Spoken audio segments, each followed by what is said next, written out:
కోటి వందనాలు దేవా. తండ్రి, నా కుటుంబం రోగాలతో సతమతమవుతుంది. గత 10 డేస్గా మనశ్శాంతి లేదు. ఇంట్లో గొడవలు, రోగాలు, స్కూల్లో టెన్షన్స్, అస్సలు బిజీ లైఫ్లో దేవుని కూడా మర్చిపోయేంతగా ఉన్నాం. తండ్రి క్షమించు తండ్రి. నిన్ను మర్చింటే మమ్మల్ని క్షమించు తండ్రి. నా చిన్న కూతురికి ఆరోగ్యం బాగాలేదు, అలాగే నా పెద్ద కూతురు కూడా స్టార్ట్ అయింది. ఈ వైరల్ ఫీవర్ నుండి, వైరస్ నుంచి, జాండీస్ నుంచి నువ్వు వినిపిస్తావని నమ్ముతున్నాను తండ్రి. అందుకే నీకు స్తోత్రం తెలియజేస్తున్నాను తండ్రి. అలాగే నన్ను భారీ భయంకరమైన కళ నుండి విడిపించినందుకు నీకు కోటి లక్షలాది వందనాలు తండ్రి. ఈ కరుణాపీఠంకి రాక దగ్గర 4 నెలలు అవుతుంది. ఇక్కడ అడుగు పెట్టాను. ఈ రోజుతో నా చిన్న పాపకు ఎటువంటి రోగం ఉండదు, తగ్గుతుందని నేను నమ్ముతున్నాను తండ్రి. అలాగే నాకు కూడా థ్రోట్ ఇన్ఫెక్షన్, అలాగే గొంతు ఇన్ఫెక్షన్ ఉంది. స్కూల్లో చెప్పలేకపోతున్నా. ఇన్ఫెక్షన్ కూడా తగ్గిస్తామని, మనశ్శాంతిగా నిద్రిస్తామని కోరుకుంటున్నాను తండ్రి. ఇవన్నీ నాకు చేస్తున్నామని నీకు ముందే స్థితులు స్తోత్రం చెల్లిస్తున్నాను తండ్రి. అలాగే నా బిడ్డలకి జ్వరం తగ్గిస్తామని కోరుకుంటున్నాను తండ్రి. అలాగే గ్రామ వాలంటీర్ జాబ్ రావాలని కోరుకుంటున్నాను. నువ్వు ఇస్తున్నావు, నమ్ముతున్నాను తండ్రి. నాకు స్కూల్లో అక్షలేక గొంతు ఇన్ఫెక్షన్తో బాధపడుతున్నాను. ఈ గ్రామ వాలంటీర్ వస్తే ఏదో అక్షర వర్క్ చేసుకోవాలని ఆశపడుతున్నాను తండ్రి. ఎందుకంటే నేను ఆ స్ట్రెయిన్ పడలేనుకుంటున్నాను. అలాగే త్వరలో టెట్ డిఎస్సి కూడా ప్రపంచం మొత్తం టెట్ డిఎస్సి రాస్తున్నారు.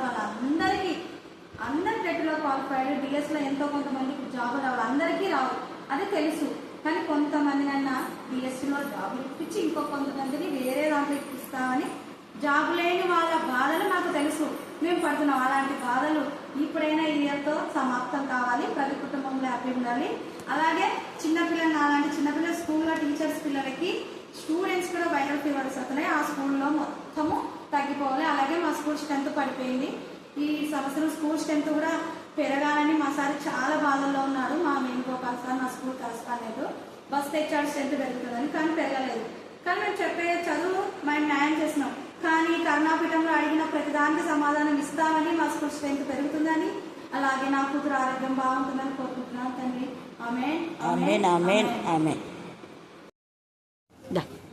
అక్కడ చదువునానా. నా జనులారా నా బోధకు చెవియొగ్గుడి, నా నోటి మాటలకు చెవియొగ్గుడి. నేను నోరు తెరిచి ఉపమానము చెప్పేదను, పూర్వకాలపు గూఢవాక్యములను నేను తెలియజెప్పేదను. మాకు తెలిసిన సంగతులను మా పితరుల మాకు వివరించిన సంగతులను చెప్పారు. యెహోవా స్తోత్రాహ క్రియలను, ఆయన బలమును, ఆయన చేసిన ఆశ్చర్య కార్యములను దాచకుండా వాటిని వారి పిల్లలకు చెప్పేదను. రాగల తరములలో పుట్టబో పిల్లలు దాన్ని ఎరుగునట్లు వారు లేచి తమ పిల్లలకు దాన్ని వివరించినట్లు మీరు దేవుని యందు నిరీక్షణ గలవారై దేవుని క్రియలను మరొకటి. దేవుని యందు మీరును నిరీక్షణ గలవారై దేవుని క్రియలు మరొకంటే, నాయనమ్మ నీకు ఎన్ని చెప్పింది దేవుని గురించి, అమ్మ చెప్పింది. ఇవి ఎప్పుడు మర్చిపోకూడదు. గెలిచి నీ ఆధ్యాత్మిక జీవితం పెద్దల మాట విన్నావు కాబట్టి నువ్వు ఈ స్థితిలో ఆత్మీయంగా రక్షణలో ఎదుగుతున్నావు. అందుకు దేవునికి స్తోత్రం. ప్రార్థన చేసుకుందాం. అంశం ఏంటంటే ఆయన మనకిచ్చినటువంటి గొర్రెలు, అందుకనే అంటున్నాడు కదా ఇక్కడ, నా గొర్రెల శేషంగా సమకూర్చి తమ దొడ్లకు వాటిని తప్పించదును, అవి అభివృద్ధి పొంది విస్తరించును. దేవుడి యొక్క గొర్రెలు, లేకపోతే దేవుడు మనకిచ్చినటువంటి ఆత్మలు విస్తరిస్తాయి, అభివృద్ధి పొందుతాయి. ఈరోజు ధ్యానాంశం ఆత్మ సంబంధమైనటువంటి గొర్రెలు, అవి విస్తరించి అభివృద్ధి పొందుట అనే అంశం మనం ధ్యానం చేసుకుంటున్నాం. మరి నిన్న దినాలు కూడా కొన్ని అంటే గొర్రెల కాపరులు మందను సరిగా కాయకుండా, సరిగా వేయకుండా ఉంటే వాళ్ళకు శ్రమ అని మనం చూసుకున్నాం. అయితే అలాగా ఏ గొర్రెలైతే దేవునికి విరోధమైన విధానంలో తమ యొక్క గొర్రెలు బలత్కారంగా గొర్రెలు సరిగా మేపక, సరిగా కాయక, తర్వాత కొంతమంది పక్షపాతం, సరిగా మేపక, సరిగా కాయక పక్షపాతం. ఎలాంటి పక్షపాతం అంటే యెహెజ్కేలు 34లో మనం చూసుకున్నాం. ఏముంది అక్కడ చూడండి, 34లో బలమైన గొర్రెలను కొవ్విన వాటిని వాళ్ళు ఏం చేస్తున్నారంట, తింటున్నారు. బలహీనమైన వాటిని కాళ్ళతో తొక్కుతున్నారు. చూడండి, ఆ యొక్క బలహీనులైన వాళ్ళు వీళ్ళు ఏం చేస్తారులే అని చెప్పేసి వాళ్ళని కాళ్ళతో తొక్కే పరిస్థితి, తొక్కే పరిస్థితి వాళ్ళు చేస్తున్నారు. కాపరులు కానీ గర్వం అహంకారంతో దేవుడు మమ్మల్ని నియమించినాడు అన్న విధానంలో వాళ్ళు ఉన్నారు. కానీ కాపరులైతే ఇప్పుడు ప్రస్తుత పరిస్థితిలో వాళ్ళ యాజకులను కాదట, రాజులైన యాజకులలో ఒక కాపరినే కాదు, ప్రభువునందు విశ్వసించి క్రీస్తును శిరస్సుగా ధరించుకున్న ప్రతి ఒక్కరు కూడా జగత్తు పునాది వేయబడక ముందే క్రీస్తులో మనం ఏర్పాటు చేసుకున్నాడు. యేసయ్య రక్తంలో కడగబడి, యేసు రక్తంలో కొనబడి ధరించిన ప్రతి ఒక్కరు రాజులే, యాజకులే. మనమంతా ఇంకా యాజకులు అంటే ఎప్పుడు ఇది జరుగుతుంది అనే మాట మనం చూస్తే విజ్ఞాపన చే ఆత్మ మనతో ఉంటది.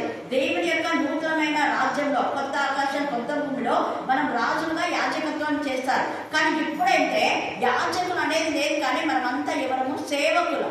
చెప్పండి హల్లెలూయా, హల్లెలూయా, హల్లెలూయా. అందుకే మీలో ఎవరు కూడా నేను బోధకులు అని పిలవడకూడదు అనేది. బోధకులు అని రెవరెండ్ అని, అందుకే నేను రెవరెండ్ అని పెట్టుకోను.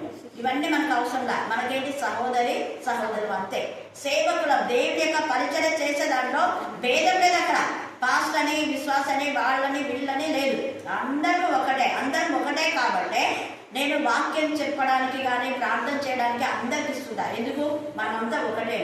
యేసయ్య అదే విధానంలో మత్తయి సువార్త 10వ అధ్యాయంలో యేసు ప్రభువు వారు దేవుడి కుమారుడు, బోధకులు, యాజకులు, ప్రధాన యాజకుడైన యేసయ్యనే నేనే వాక్యం చెప్పాలి, నేనే ప్రార్థన చేయాలి, అంత నేనే అన్నారా? అన్నారు. 10వ అధ్యాయంలో శిష్యులకు అధికారం ఇచ్చినాడు. తండ్రి నాకు ఏ అధికారం ఇస్తున్నారో సేమ్ అధికారం మీకు ఇస్తున్నా. మీరు కూడా వాక్యం చెప్పాలి, మీరు కూడా స్వస్థత చేయాలి, మీరు కూడా చనిపోయిన వాళ్ళు లేపాలి, మీరు కూడా దయ్యాలను వెళ్ళగొట్టాలి. అలా చెప్పడం ద్వారా అనేక మందిలో రివైవల్ వచ్చేసింది. ఈ 10 మందిని కూడా, అందుకే వాళ్ళు సెయింట్స్ అన్నారు, అపోస్తలులు అన్నారు. తర్వాత ఈ 11 మంది క్షమించండి, ఈ 11 మంది మాత్రమే కాదు. అపోస్తలుల కార్యం 2వ అధ్యాయంలో అక్కడ 120 మంది ఎవరైనా ఉన్నారు. అక్కడ స్త్రీలు ఉన్నారు, పురుషులు, వాళ్ళందరూ అపోస్తలులే, యాజకులు, అపోస్తలులే, రాజులు. అది క్రీస్తు నామం ధరించిన ప్రతి ఒక్కరు యాజకులే. వీళ్ళు ఏమనుకుంటారంటే మేమే పాస్టర్లను, మాకే దేవుడు అప్పగించినాడే. తప్పుడు బోధలు అవి, తప్పుడు బోధలు. వాటిని మనం ఎక్కడ వాక్యంలో తండ్రి అనే దేవుడు చెప్పలేదన్నమాట. కొత్త నిబంధనలో క్రీస్తులో అవన్నీ ఏమైపోయినాయంటే ఏకమైపోయినాయి. హల్లెలూయా, హల్లెలూయా. క్రీస్తును ధరించిన ప్రతి ఒక్కరు యాజకులే. ఇంకా ప్రతి ఒక్కరు కూడా రాసులో లాగానే ఉండాలి. అలాగనే యేసు ప్రభులో మనం ఉన్నాం కాబట్టి మనం ఇక బోధకులని పిలవడకుండా, ఎందుకు అంటే ఆయనే మనం బోధ చేస్తున్నాడు కదా. ఆయన మనకు బోధ చేస్తున్నాడు, ఆయనే ప్రధాన యాజకుడు, ఆయన మన కోసం విజ్ఞాపన చేస్తున్నాడు. కాబట్టి ఆయననే మన శాసనకర్త, ఆయననే మన అధికారం. ఆయన అధికారంలోకే మనం ఒప్పుకోవాలి, మనుషుల అధికారం కాదు. తప్పుడు బోధలు చేస్తున్నారు. మొదటి తిమ్మతి చేసి అధికారులకు లోబడాలి అని. అధికారులకు లోబడాలి ఏ విధానంలో? వాక్యానుసారంగా లోబడాలి. దానియేలు అధికారులకు లోబడాలని బొమ్మకు మొక్కమంటే మొక్కినాడా? మొక్కడా. అది తినమంటే తినలేదు. దేవుని వాక్యానుసారంగానే లోబడతాం అధికారులకు. అధికారంలన్నీ దేవుడు ఇచ్చినవే, కానీ వాక్యానుసారంగానే మనం లోబడాలి. వాక్యానికి విరోధంగా లోబడిన అవసరము లేదు. హల్లెలూయా. పైగా విశ్వాసులు అందరూ కూడా సమానులే, మనమంతా సహోదరులమే అని రాయబడింది అక్కడ. ప్రతి కాపరి అంటే కేవలం చర్చికి ఉన్నటువంటి పాస్టర్ మాత్రమే కాదు, కాపర్ల గురించి కూడా మనం చూసుకున్నాం. ఎవరు కాపరులు అంటే యోహాను సువార్త 21లో యేసు ప్రభు అన్నాడు, నన్ను ప్రేమించే వాళ్ళు నా గొర్రెలు ఏం చేస్తారు? కాస్తారు, మేసాలు. అంతే సింపుల్గా ఉంది ఇక్కడ. యేసు ప్రభును ప్రేమించే ప్రతి ఒక్కరు కాపరే, ప్రతి విశ్వాసి కాపరే. అందుకే నేను క్రీస్తు రక్తంలో కడగబడి కొనబడి క్రీస్తు నామం ధరిస్తే నువ్వు ఒక కాపరివే. నీకు కొన్ని గొర్రెలు దేవుడు ఇచ్చుంటాడు. ప్రతి తల్లి ఒక కాపరి, ప్రతి తండ్రి ఒక కాపరి, ప్రతి విశ్వాసి కాపరి. వాళ్ళకున్న గొర్రెల కోసం రోజు మానక వాటిని గురించి ఏం చేయాలా? విచారించాలి. ఇక్కడైతే ఈ సంఘానికి కాపరులుగా ఉన్నారు, కానీ వాళ్ళ గొర్రెలు విచారించడంలా. అయ్యో ఇవి బలహీనమైనవి కదా, బలహీనమైన వాటికి బలమైన ఆహారం పెట్టాలి కదా అని ఆలోచించడంలా. ఇవి రోగంతో ఉన్నాయి కదా, వాడికి కట్టాలి కదా, వాడికి బాగు చేయాలి కదా, ఆ వదిలేస్తున్నారు. రోగం గలవాళ్ళు అంటే ఎంతమంది తాగుల్లో, వ్యభిచారంలో, దొంగతనంలో కదా, దేవునికి విరోధమైన పాపం బ్రతుకులో ఉన్నారు. ఎంతో మంది చర్చికి రాకున్నారు. యూత్ మీటింగ్ అంటే యూత్కే పోరు. అలాగా సండే స్కూల్లో చిన్న వయసు నుంచే పాపపు ఆలోచనలు వస్తున్నాయి. అలాగా వాటిని ఆ చిన్న వయసులో ఉన్న పిల్లలను, యూత్ను సరిదిద్దాలనేది లేదు.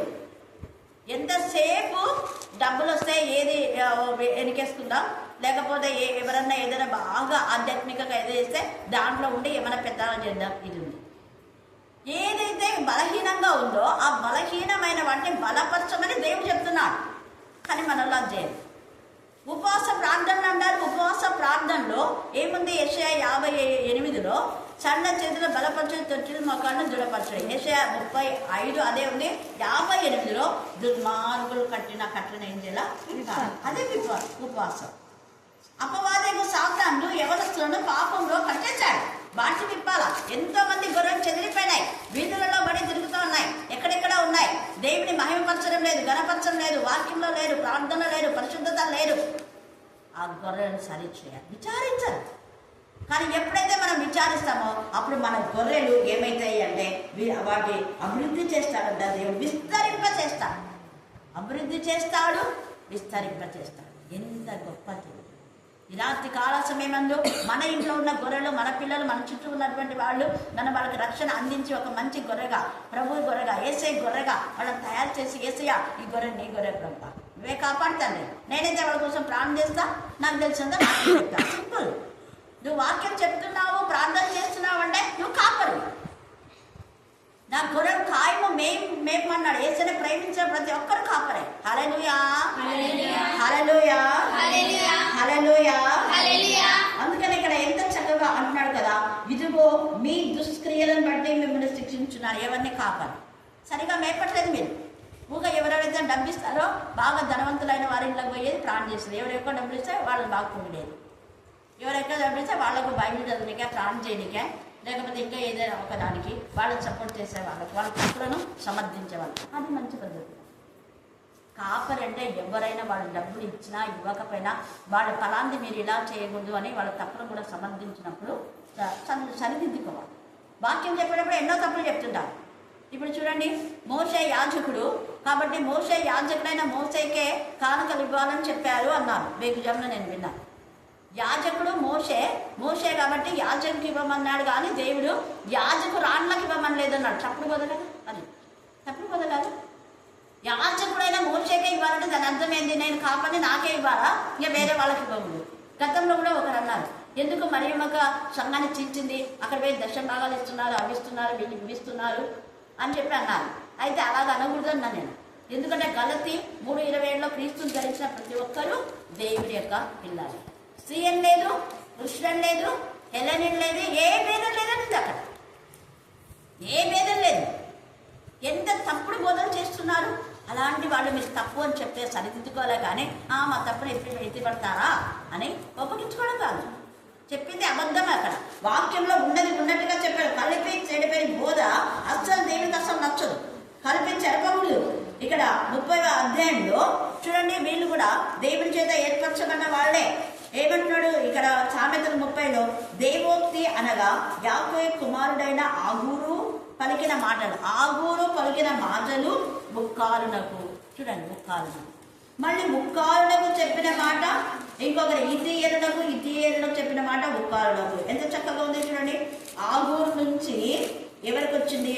యాకే కుమారుడైన ఆగూరు పలికిన మాటలు అంటే నాకు తెలిసి ఒకవేళ యాకే ఆగూరు చెప్పింటాడు. ఆగూరు ఆ మనుష్యుడు ఇతీయేలునకు చెప్పాడు. ఇతీయేలునకు ముక్కాలునకు చెప్పిన మాటలు. ఇవి దేవుని మాటలు. మనల్ని ఏం చెప్తున్నారు? ఒక కాపరి సరిగా లేకపోతే ఇంకొక కాపరికి పుల్లలు పెడుతున్నాడు, ఒకరు సరి లేకపోతే ఇంకొకరికి పుల్లలు పెడుతుంటారు. అడిగారు పుల్లలు పెట్టే కార్యక్రమంలో చెప్పాల్సిన వాక్యం మేము ఇలా చేస్తాం, మీరు కూడా ఇలా అభివృద్ధి చేయండి, మేము తీసుకోలేకపోయినాం సండే స్కూల్, మీరన్నా తీసుకోండి, ఇవి చెప్పాలి. ఇక్కడ ఎంత చక్కగా దేవుని మాటలు చెప్పినారు ఇక్కడ. అంతేగాని సాటిలు వాళ్ళ నుంచి వీళ్ళ నుంచి క్రూర మృగం తనకున్న అధికారంలో దేవుని విరోధమైన చేష్టలు చేసి దుర్మార్గంగా ప్రవర్తించి మళ్ళీ దాని చేష్టలు దానికి దెబ్బ తగిలితే ఇంకో క్రూర మృగంలో ఆ యొక్క అధికారం ఇచ్చింది. అలా చేయకూడదు. మనం ఒకరి నుంచి ఒకరికి దేవుని మాటలు చెప్పాలా, దేవుని యొక్క వాక్యం చెప్పాలి, మంచి విషయాలు చెప్పాలి. ఎంత తేజగా ఇక్కడ రాస్తున్నాం. అందుకనే ఇక్కడ గొర్రెలు బాగుపడాలి అంటే ఆ గొర్రెలు యేసయ్య శిష్యులకు చెప్పాడు, శిష్యులు అనేకులు మనకు చెప్పారు. ఆ శిష్యులు ఎవరంటే అపోస్తల కార్యంలో 120 మంది స్త్రీలు కూడా ఉన్నారు. వాళ్ళు కూడా సెంట్సే. ఎంత చక్కగా సెంట్ పౌలు, సెంట్ పీటర్ అని ఉన్నట్టుగానే సెంట్ తెరిసా ఉంది కదా, సెంట్ మేరీ స్కూల్స్ ఎన్ని చూస్తలేదు, Mary college, Saint Mary church, Saint Mary college, Saint Mary hospital, అట్లా అనమాట. సెంట్ మార్తా, సెంట్ మేరీ, తర్వాత ఇంకా ఎంత మందో సెంట్స్ అని ఆడవాళ్ళది. తర్వాత మగ్ధులైన మేరీ గురించి సెంట్ మేరీ ఉంది, తల్లి మరియా, ఇట్లా వీళ్ళంతా కూడా అపోస్తులులే. వీళ్ళంతా కూడా దేవునికి మహిమకరంగా ఉన్నటువంటి కాపర్ లాగానే వాళ్ళు కూడా ఉన్నారు. మరి వాళ్ళకి ఇవ్వకూడదని చెప్పడం తప్పు కదా. అట్లా వాళ్ళ పరిచయం దేవుడు వాళ్ళను వాడుకుంటున్నాడు. ఇక్కడ స్త్రీ ఏం లేదు, పురుషులు లేదు. క్రీస్తుని ధరించినాం మనమంతా. క్రీస్తుని ధరించినాం కాబట్టి క్రీస్తులో మనం ఉన్నాం. పిడికల్లో బియ్య తీసుకుపోయి మీరు అక్కడ ఇస్తారు, చర్చని మీరు ఇది చేస్తుందంటే ఒకవేళ ఉంటే అక్కడ పోయి ఆమెకు చెప్పు, చూడమ్మా మీ చర్చల వాళ్ళు ఇలా, ఆ చర్చల వాళ్ళు ఇక్కడ పెళ్లి చేస్తారు అవి చెప్పు, మీ చర్చ వాళ్ళకి మేము చేయము, మీ చర్చలో మీరే వేసుకోండి చెప్పాలా ఒకవేళ వీలైతే. అంతేగాని ఇప్పుడు ఆడ ఆత్మీయ మేలు పొందుతున్నారు, ఆడిస్తున్నారు వాళ్ళు. అడగడానికి నువ్వు ఆత్మీయ మేలు ఎక్కడ పొందితే అక్కడ ఇస్తారు వాళ్ళు. అడిగేందు మాకేయండి, ఈ కాపరికే వేయండి అని అనుకుంది కదా. చూడండి ఎంత చక్కగా ఇక్కడ స్త్రీ అని పురుషుని ఏ విధంగా అందరూ. అందుకనే మగ్ధులేనే మరియకు వాక్యం చెప్పడానికి యేసయ్య ఏం చేశాడు, అవకాశం ఇచ్చాడు. ఆమె మొదటి సెంట్ అన్నమాట. సెంట్ మేరీ అనేది మొదటి అపోస్తలిక. మొదటి ఈ 12 మంది శిష్యుల కంటే మొదటి అధికారాన్ని ఆధిక్యతను ఎవరిచ్చినారు? మగ్ధులేనే మేరీకి ఇచ్చినారు. మగ్ధులేనే మేరీ 12 మంది శిష్యులకు కాపరి. చూడండి ఎంత గొప్ప కృప యేసయ్య చేసినాడు. పునరుద్ధానం అయిన తర్వాత శిష్యులు కాదు బోధించింది, ఎవరు బోధించినారు? మగ్ధలేనే. మరి ఇదంతా వాక్యం ఇట్లుంటే మీరు మోసే యాజకుడికి ఇచ్చినారు, యాజకుడు రాండ్రగాలు అని తప్పు బోధగాలు అక్కడ లేదు. యాజకుడు రాండ్రకి బొందని లేదు, యాజకుడికి ఇచ్చినారంటే అదే చెప్పాలి అంతే. చెప్తూ ఇప్పుడు ప్రస్తుత పరిస్థితులు అయితే మనమందరం యాజకులమే, రాజులైన యాజకులు ఉన్నాం చెప్పాలి. 1 పేతురు 2:9 ఉంది. మనమందరం కూడా రాజులైన యాజకులలో దేవుడు చేశారు. అప్పుడు స్త్రీ అని పురుషులని లేదమ్మా, మీరు ఆత్మీయ మేలు పొందినప్పుడు ఎక్కడైనా ఎవరికైనా ఇవ్వచ్చు అని చెప్పాలి. తల్లిదండ్రులు లేని వారికి, దిక్కు లేని వారికి ఉంది కదా. 58 ఎప్పుడు మనం చూసినాం. యెషయా 35లో సడల చేతులు బలపరచుడు అంటే బలహీనమైన గొర్రెలు బలపరచాలంటే బలపరచు, తొట్టిలు మొక్కలను దృఢపరచాలి, తత్తరిలు హృదయంతో భయంతో అరజడితో అంటే వాళ్ళకి ధైర్యం చెప్పాలి. అది నిజమైన కాపరి యొక్క లక్షణం. తర్వాత మనం ఇక ఆదికాండం 26లో మనం చూస్తే అక్కడ చూడండి ఈ యొక్క ఇస్సాకు, నిజంగా ఇస్సాకు కూడా కాపరే, గొర్రెల కాపరే ఇస్సాకు కూడా. అందుకని అక్కడ వాళ్ళ నాన్న తవ్వినటువంటి బావులను పూర్తి చేస్తుంటే అన్నిలు లేక ఫిలిస్తీన్లు అంతా కూడా మళ్ళీ వాటిని చంపాడు. మంచి జలలు గల బావి వచ్చింది. అప్పుడు వాళ్ళు ఏం చేస్తారు? గొడవ పడినారు. గొడవ పడితే ఏమని పేరు పెట్టినారు? మొదట గొడవ పడినారు ఉంది చూడండి, ఏసేకు అని పేరు పెట్టినారు. వాళ్ళు జగడమాడినందుకు దానికి ఏసేకు అని పెట్టినారు. ఇంకో దానికి సిట్నా అని పెట్టినారు. తర్వాత రెహబోతు. దానికి దాంతో వాళ్ళు జగడమాడలేదు. రెహబోతు. ఈరోజు మన ధ్యానాంశం కూడా ఇదే, రెహబోతు. అంటే దేవుడు అక్కడ గొర్రెలు ఏం చేసినాడు? విస్తరింపచేసి అభివృద్ధి చేసినాడు. తన దొడ్లకు ఏ స్థలంలో అది అక్కడ దేవుడు గొడవ పడకుండా వాళ్ళకి ప్రశాంతత ఇచ్చినాడు. అందుకనే అంటున్నాడు దేవుడు, మరియు నేను వాటిని తోలివేసిన దేశంలన్నిటి నుండి. అక్కడ వాళ్ళంతా గొడవన్నారు. అక్కడి నుంచి దేవుడు యొక్క ఇస్సాకును తీసుకువచ్చి నా గొర్రెల శేషమును సమకూర్చి తమ దొడ్లకు వాటిని రప్పించదును, అవి అభివృద్ధి పొంది విస్తరించు. అందుకని ఇక్కడ 2 సార్లు వీళ్ళు గొడవ పడినారు. 2 సార్లు తవ్వితే మనల్ని కూడా అంతే. ఎవరో తవ్విన బావులు మాకు కావాలా? ఇప్పుడు మన చర్చలు అంతే. ఎవరో చేసిన కంటే వాళ్ళు తవ్వుకొని బావులు. వీధులలో ఎంతమంది దేవుని సంధికి రాకుండా ఉన్నారు. ఆ ఇళ్ళకి పోయి వాక్యం చెప్పచ్చు. ఇదిగో మన ప్రతి శనివారం వస్తుంది చూడు, మీ పిల్లలు కూర్చోబెట్టు వాక్యం చెప్పి మందలో చేర్చి వాళ్ళను. రక్షణ లేని వాళ్ళని చేర్చమంటే రక్షణ పొందిన వాళ్ళు కావాలి, పట్టించేపలే కావాలి, వేసిన పంటనే కోసుకోవాలి. చూడండి ఎంత దేవునికి విరోధమైన విధానం. కష్టపడాలి, కష్టపడేది లేదు. వాక్యంలో ఏముంది? కష్టపడకుండా ప్లేట్లు అన్నం పెడితే తినడానికి అర్హత లేదు. వేరే వాళ్ళు కష్టపడినప్పుడు తినడానికి అర్హత లేదు. నువ్వు కష్టపడితే నువ్వు తిను. నువ్వు ఇంట్లో ఏదో అంటుదోమో కష్టపడో ఏదో పని చేసింటావు, అర్హురాలువే. హల్లెలూయా, హల్లెలూయా, హల్లెలూయా. అందుకని ఇక్కడ ఎంత చక్కగా ఇస్సాకు నిజంగా మనకు సాదృశ్యం. ఈ రాత్రి కాల సమయమందు నీ కష్టాన్ని ఎవరైనా దోచేస్తే నువ్వు బాధపడద్దు. ఎవరు దోచేసినా వాళ్ళ ముక్కు పెట్టి వాళ్ళ దగ్గర నుంచి దేవుడు తీసుకొస్తారు.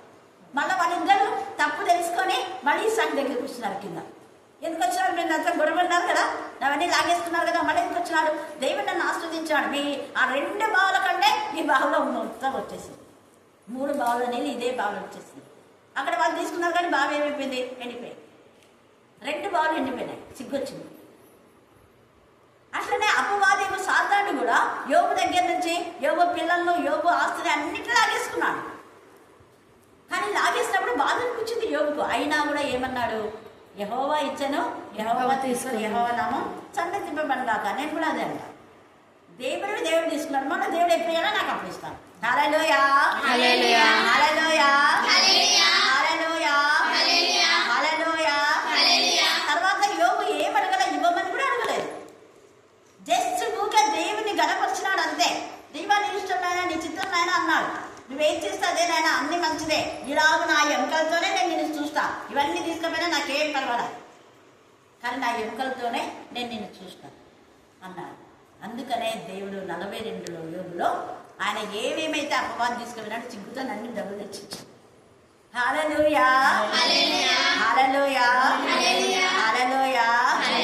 ఈ రాత్రి కాలసంలో నీవు నష్టపోయింది తిరిగి ఖచ్చితంగా దేవుడు నీకు ఇస్తాడు. భయపడద్దు, బాధపడద్దు, చేయొద్దు, దిగులు పడద్దు, కృంగిపోవద్దు.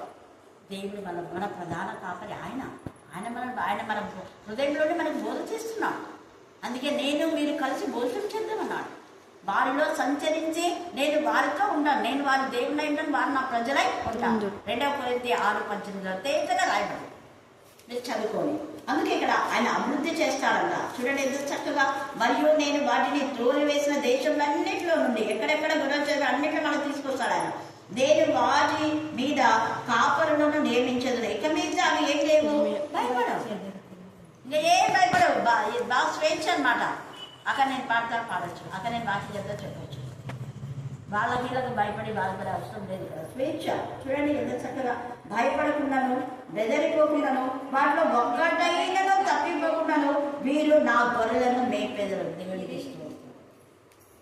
అందుకనే ఎంత చక్కగా ఇప్పుడు అంటున్నారు. ఆడ నెలకు ఒకసారి వాక్యం మీద రోజు వాక్యం ఉంటుంది. అంటే మంగళవారం కూడా, ప్రతి మంగళవారం ఉంటుంది, ప్రతి మంగళవారం వాక్యం. దేవుడికి మనం మేలుకొస్తుడు ఇస్తాడు ఏదైనా. హల్లెలూయా, హల్లెలూయా, హల్లెలూయా, హల్లెలూయా. ఈ మంగళవారం కొన్ని మంగళవారం అయిపోయిన తర్వాత ఒకరోజు చిన్నారు కూడా చెప్పాలా, రోజు మనం కూడా చెప్పాలి. మీరు రెడీగా ఉండండి, ఒక మంగళవారం ఇస్తాను. వచ్చే నెలలో, ఈ నెల కొన్ని వచ్చే నెలలో ప్రిపేర్ అయ్యాను. దేవుడు నామం. ఎందుకంటే గొర్రెలు బాగా మేపుతూ ఉన్నాయి, బలపడుతున్నాయి, విస్తరిస్తున్నాయి, అభివృద్ధి చెంది విస్తరిస్తున్నాయి. మన వాళ్ళు అదే అన్నారు, అక్క స్త్రీలు ఎంతమంది, నాకు ఎంత సంతోషం అయితే అని భారతి ఈరోజు వచ్చి చెప్పింది. వాళ్ళ కొడుకు యాక్సిడెంట్ అయ్యి ట్రైన్ చేయించుకోవడానికి వచ్చింది. అసలు ఎంతమంది ఏ సంఘంలో లేరక్క ఇంతమంది. అందుకు సైతానికి కనిపించింది, కడుపులో మంచి వచ్చింది. వాళ్ళు వెళ్ళిన సంఘాల్లో బైబిల్ స్టడీ స్టార్ట్ చేయరు. వాళ్ళు వెళ్ళిన సంఘాలలో స్త్రీలను అభివృద్ధి చేయరు. అభివృద్ధి పొందిన స్త్రీలలో చెడగొట్టాలని చూస్తారు. దేవుడికి క్షమించారు. ఎన్ని సంఘాలు తిరిగి వచ్చినప్పుడు అన్ని మేము తిరిగిన ఆ సంఘాల్లో ఇంతమంది ఉన్నారు, ఇక్కడ ఇంతమంది ఉన్నారు, అప్పుడు ఏం చేయాలి? సపోర్ట్ చేయాలి, సహకరించాలి, చెడగొట్టడానికి చూడాలి. దేవుడు ఊకోడు ఇక్కడ. అందుకే నాకు చెదరగొట్టే ఆ యొక్క గొర్రెల కాపలకి ఏమన్నాడు? శ్రమ అన్నాడు. అభివృద్ధి చేసిన వాళ్ళతో కలిసి మనం పనిచేయాలి. అకుల్లా ప్రిస్కిల్లాలు దేవుడికి మహిమకరంగా పనిచేస్తున్నాడు. పౌలు పోతే కలిసి పనిచేస్తున్నాడు. ఆ యొక్క అపోస్తల కార్యం 13లో తప్పుడు బోధలు చేసేవాడిని గద్దించింది అకుల్లా ప్రిస్కిల్లా. ఇద్దరు గద్దించినారు. ఇది కానీ మీరు చేసేది అంటే అందరేమనుకుంటే నేను పాప విద్వాసులు, నేను ఎమ్మెల్యే ఎంపీ చేసినాను, పిహెచ్డీ చేసినాను, నేను అది ఇది అని ఆయన అనుకోలే. ఆయన కూడా మంచి విద్వాంసులే, అయినా కూడా సరిగా చెప్పట్లేదు నువ్వు అని మరి ఎక్కువగా బోధించినారంట. అపోస్తల కార్యం 13లో మీరు తేటగా అక్కడ చూస్తే ఎంత చక్కగా అక్కడ మరి ఎక్కువగా వాళ్ళు బోధించారు. ఇంకొకరు గారడి చేసేటటువంటి వాడిని అపోస్తల పౌలు చేసినట్టు గద్దించినారు. అపోస్తల కార్యం 8లో కూడా అక్కడ ఫిలిప్పు గద్దిస్తారు. తప్పు చేసిన వాడిని గద్దించాలి. వాళ్ళు కూడా కాపర్లాగానే బిల్డప్ ఇచ్చినారు. కానీ వాళ్ళు పూర్వమైన తోడేదని అర్థమైంది. కప్పటం ఉంది నీలో, మంచిది లేదు. చూడండి అపోస్తల కార్యం 13వ అధ్యాయంలో అక్కడ రాయబడి చూడండి 13. నీ హృదయం దేవుని ఎదుట సరిగా లేదని చెప్పబడి చూడండి. చదవండి 11వ వచనం. ఇదిగో ప్రభువు తన చెయ్యి నీ మీద ఎత్తి ఉన్నాడు. చూడండి, ఇదిగో ప్రభువు తన చెయ్యి నీ మీద ఎత్తి ఉన్నాడు. నువ్వు కొంతకాలం గుడ్డివాడవై సూర్యుని చూడకుందు అని చెప్పాను. మరి ఈయన కూడా వాక్యం చెప్తున్నాడు, కాపరే. కానీ ఎలాగ ఉంది హృదయము? మంచిగా లేదు. అది కూడా చదువు. నీ హృదయం దేవుని ఎదుట సరైనగా లేదు. చదువు. సమస్త కపటముతోను చూడండి అక్కడ ఏమని చెప్తున్నాడు, సమస్త కపటంతోను సమస్త దుర్మార్గముతోను సమస్త దుర్మార్గంతోను నిండినవాడా అపవాది కుమారుడా సమస్త నీతికి విరోధి నువ్వు ప్రభు యొక్క తిన్నని మార్గములు చెడగొట్టుట మానవా మానుకో. అపవాది సాధారణ ఎంతసేపు నేను అని చెప్పేసి దేవుని కంటే దేవుడే సృష్టించినాడు, దేవుడు మేలు చేసినాడు. దేవుడు చేసిన దానికి కృతజ్ఞత ఉండకుండా నేను సభా పర్వతం మీదకి ఎక్కుతాను, అక్కడికి ఎక్కుతా ఇక్కడికి ఎక్కుతా అంటే ఏమన్నాడు, కిందికి పడేసాడు అంతే. అధికారం అని అనుకున్నా నువ్వు కింది పడడానికే. హెచ్చించుకునే వాళ్ళు తగ్గించబడతారు. మళ్ళీ అదే చెప్పాడు, హెచ్చించుకునే వాళ్ళు తగ్గించబడతారు అని చెప్తారు కానీ తగ్గించుకోరు, తగ్గేదే లేదంట. చూడండి, నువ్వు తగ్గేదే లేకుండా దేవుడు తగ్గిస్తాడు. దేవునికి మహిమకరంగా మనం ఉండాలి. అందుకనే ఈ సమయం మనం ఉత్తేజగా పరిశుద్ధాత్మదేవుడు మనతో మాట్లాడుతున్నాం. ఆయన గొర్రెలను తప్పిపోకుండా కాపాడతాడు. దేవుడు ఈ లేఖను బాగా దీవించి ఆశీర్వదించుగాక. ఆమేన్ ఆమేన్ ఆమేన్. నా ప్రభు నా తండ్రి, ఈ సేవలాగా తండ్రి సృజ మీ సన్నిధిలో ఉండగా నా తండ్రి, పగలైనను రాత్రైనను ఎండైనా నేను వడిపోయిన తగకుండా నా ప్రభావం కాచి కాపాడతానని సెలవిచ్చిన దేవా. తండ్రి దాహమైనను తప్పకైనను ఉండదని సెలవిచ్చిన దేవా. ప్రకటన గ్రంథంలో ఉన్న మాటల ప్రకారం మీకు స్తోత్రం నాయన. ప్రభా ఇప్పుడు చెప్పిన వాక్యంలో కూడా మీకే స్తోత్రం దీవించి ఆశించిన దేవుడు మా జీవితంలో ఫలించడానికి సంతరించినవా. మీకే స్తోత్రం నాయన. ఇక్కడ ప్రతి కూడా దీవించండి, ఆశీర్వదించండి దేవా. ఈ యొక్క విలువైన వాక్యం నా తండ్రి ప్రభా ప్రతి మంగళవారం వినిపిస్తున్నందుకు వందనములు స్తోత్రములు నాయన.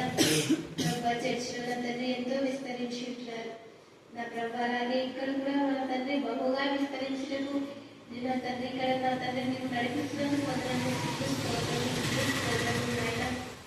నా ప్రభా సైతను నా ప్రభా నా తండ్రి ఈ పిల్లలుగా ప్రభావితం కూడా నా తండ్రి ఆటంకపరుస్తుందని రక్షణ 12లో ఉన్న ప్రకారం నా తండ్రి ఆ యొక్క సైతాన్ని నా తండ్రి మీరే గద్దించి బుద్ధి చెప్పి సరిచేయడం కానీ నేను స్త్రీని నా ప్రభా కనుమయ్యకుండా నా ప్రభా ఎలా సైతాన్ని అడ్డగిస్తుందో కుమారునికి నా ప్రభా ఇలాగే నా ప్రభా వాక్యం కూడా అడ్డగిస్తున్న వారిని మీరే గద్దించేయడం బుద్ధి చెప్పి సరిచేయడం నా ప్రభా నా తండ్రి. ఈ యొక్క వాక్యంకి అడ్డకులుషులను మీరు గెలిపించేదేమో ఆయన ప్రభా నా తండ్రి. మీరు సమస్తం తెలియని వారు సృష్టికర్త దేవా. మీకు తెలియాలంటే ఏం లేదు, మీకు అసాధ్యమంటూ ఏం లేదు ప్రభా నా తండ్రి. నీ పిల్లల పక్షంలో నువ్వు యుద్ధం చేసే దేవుడు ప్రభా. మాకు విరోధంగా రూపింపబడిన ఏదో మధ్యలో చేసే దేవుడు తండ్రి. మీకే స్తోత్రం ఆయన. నీ గొర్రెలను నీవే దేవుడు తండ్రి. నీకే స్తోత్రం సమృద్ధి గల జీవితం ఇచ్చే దేవుడు తండ్రి. నీకే స్తోత్రం ఆయన తండ్రి. సీయోను పాటలు సంతోషంగా ప్రభా మేము తండ్రి జయిస్తే నా ప్రభా మేము నా తండ్రి మీతో కూడా ఉంటాం తండ్రి. నీకే స్తోత్రం ఆయన. మీతో కూడా మేము మాతో కూడా మీరు భోజనం చేస్తారు తండ్రి. నీకే స్తోత్రం ఆయన.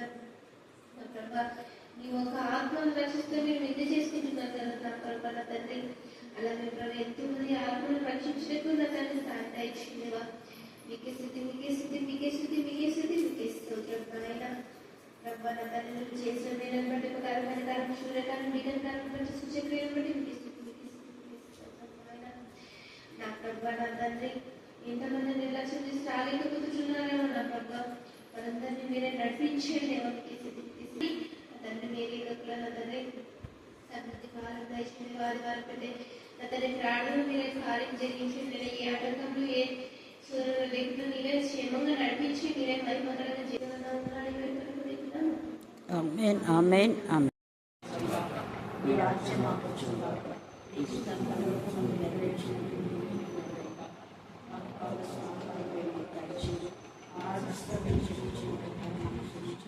ఆరోగ్యం